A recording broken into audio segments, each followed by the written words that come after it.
সাতক্ষীরায় বাণিজ্যিকভাবে কুল চাষ করে লাভবান হচ্ছেন কৃষকরা। অল্প সময়ে বেশি লাভজনক হয় প্রতি বছরই বাড়ছে এর আবাদ।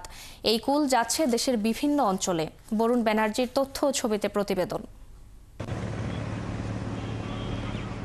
সাতক্ষীরায় বাণিজ্যিকভাবে কুল চাষ করে কৃষকরা লাভবান হচ্ছেন অনেকদিন।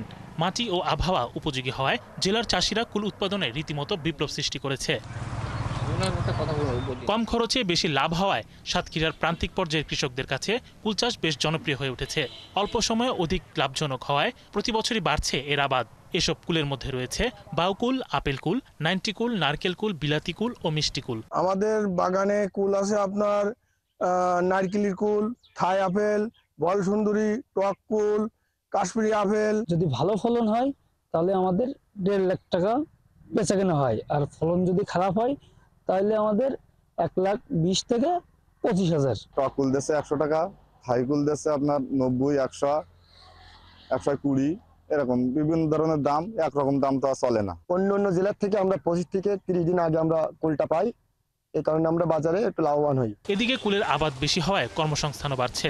পুরুষদের দেয় 500, মহিলাদের দেয় 300।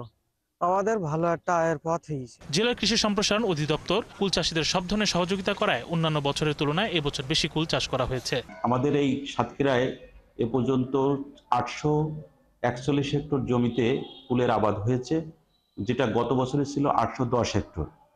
এবার একটু আমরা বাড়াতে সক্ষম হয়েছি।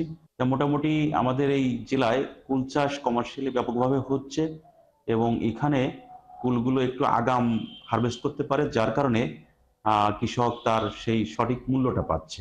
1 বিঘা জমিতে কুল চাষ করতে খরচ হয় 30 থেকে 40 হাজার টাকা, আর বিক্রি হয় 1,20,000 টাকা থেকে 1.5 লাখ টাকা পর্যন্ত।